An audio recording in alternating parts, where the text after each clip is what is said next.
Hello everyone and welcome back to my channel. Today we're going to paint a galaxy with a kind of a personal story. This painting is for someone that I've known now for about 5 years and unfortunately they are sick. So I wanted to do something for them. So I explained to them that I paint with watercolors and shared my Instagram with them and asked them what they liked. And so they told me that they liked particularly this painting and also this painting that I've made in the past. So the looking through the forest kind of thing. So that's what I'll be using as inspiration. And since the main colors here are like blue, I'll be picking out some blue colors. So of course we'll be using indigo for the night. The Prussian blue might be in there, but I'm not so sure to use this one because I know it can be a bit difficult. I love the phthalo blue because it's so bright. I know that the turquoise blue is in there, as you can see. There could be some cerulean blue in here as well. So I think this is the color palette we'll be using today. So this is the paper we'll be using today. In fact, this is my most expensive paper so far, so I'm a bit nervous to use it. This is Arches paper, 100% cotton and cold pressed. It is apparently very good if you work a lot with wet on wet, so it should especially be good for painting galaxies. Cold pressed paper usually has a bit more structure than hot pressed paper, as you can hopefully see here. Alright, so we're back. I have put everything in place, and so again these are the colors that we'll be using today.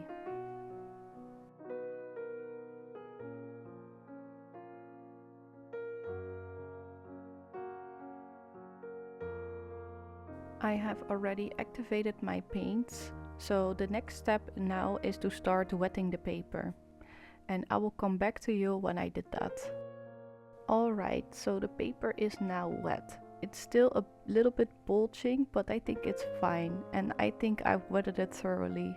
So yeah, let's start painting. So I usually like to use some lighter colors in the middle and to have the darker colors around that. So yeah, let's give it a go.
Okay, so what are my expectations for using this paper?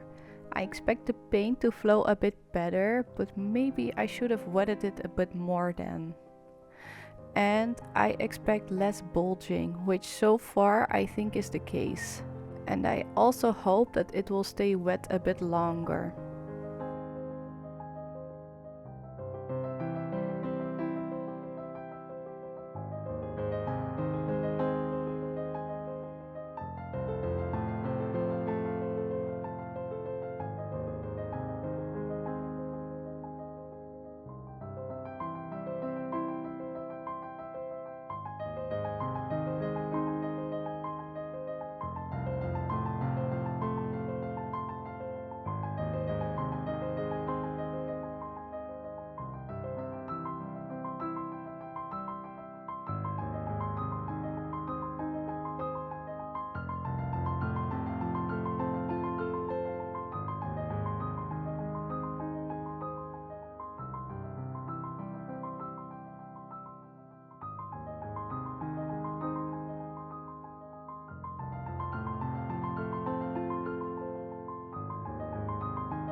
So I have the Prussian blue, which I will try first in the corners, just to be sure.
Okay, so what I want to try here is a bit more mingling, or that the blue pops out a bit more. So I'm just going to go in with a clean brush.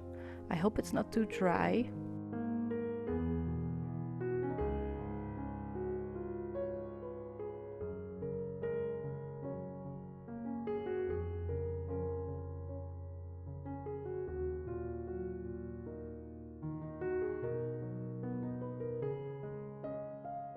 I do think the colors look really nice. It will dry lighter anyway, so I think I should just stop here.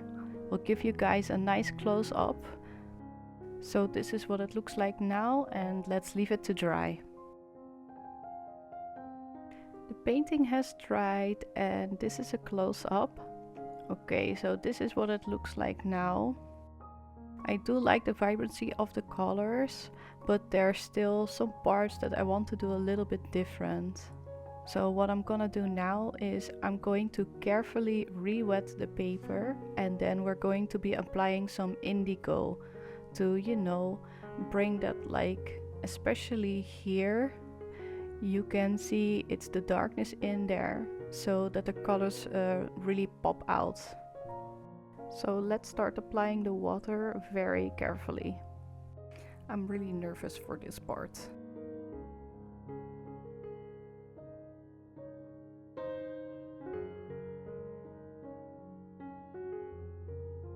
Okay, so as you can see, the dark blue is right now kind of letting go of the paper, and that's what I was scared of, because you can get like kind of like bleeding or something, and that's exactly what I don't want. So yeah, fingers crossed, I suppose.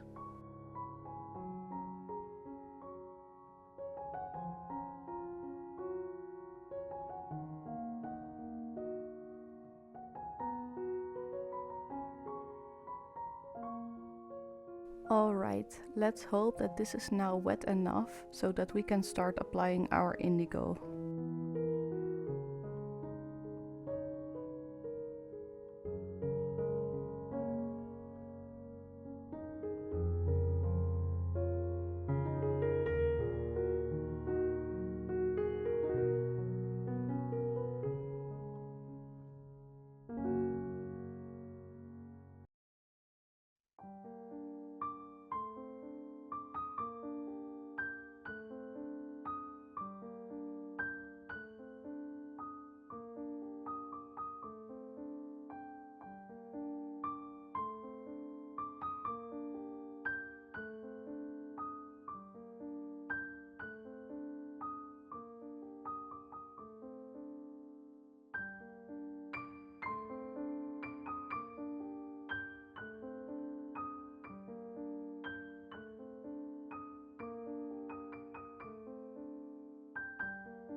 Okay, so what I'm gonna do now is also a bit scary, but I'm gonna apply just some water just to see if I can like blend this in.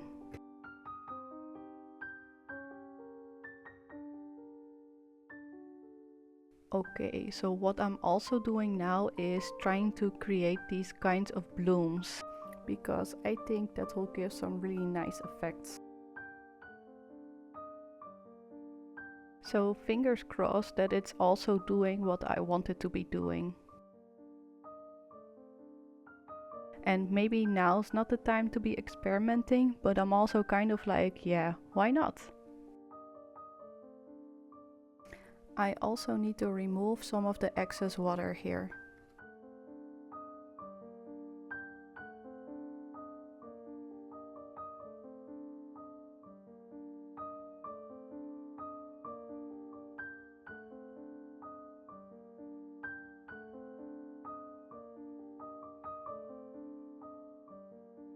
Alright, I think this is looking pretty nice.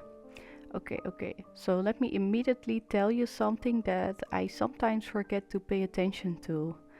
Is you could see that some of the colors were lifting, as we call it.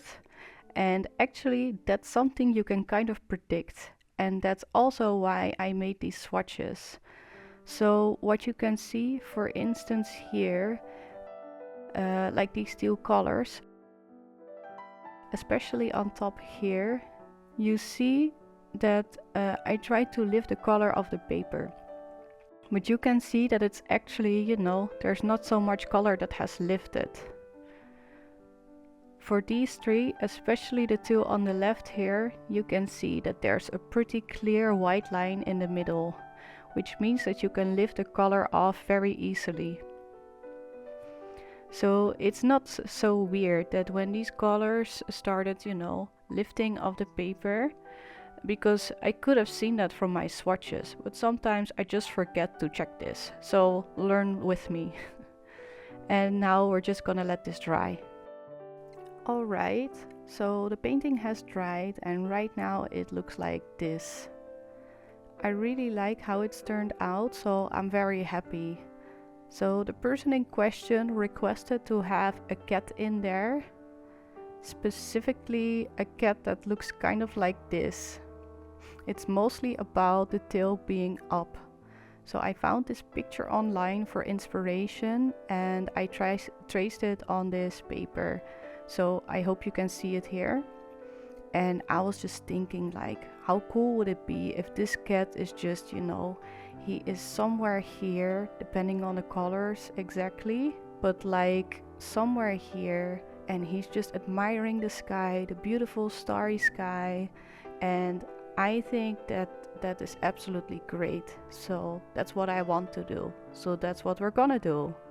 So what I will do now is transfer this sketch onto the paper. So I added the cat, and I actually added it here because I thought, you know, this area is nice, but we'll make it kind of sit on a hill or something. So that's what we'll be doing. So I'm just gonna grab my brushes. So one of the brushes I'll be using is this Princeton brush. It's very nice for small details, so let's see if this will work out well. I'll be using a combination of indigo and black, Payne's gray actually.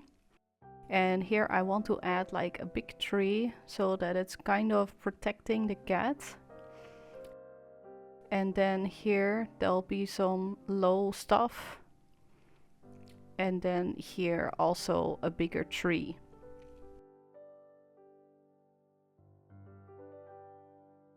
So like I said, it would be nice to have one very big tree here, and then with branches to like go a bit further.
Alright, so now it's time to apply some stars, and I just thought it could be nice to also incorporate some blue. So I want the stars to be on the outside mostly, so I'm going to be using a toothbrush to apply, just to add some blue magic there. Next I want to apply some silver glitter, so let's see how that will go.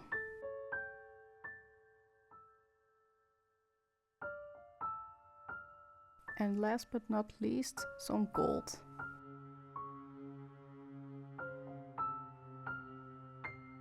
And also I want to add some white stars with the white gouache. I'm focusing on this area because I want to see if I can recreate that Milky Way feel. So this is the final result. I am very happy with how it turned out. Thank you so much for watching. If you liked my video, please like and subscribe to my channel. See you next time.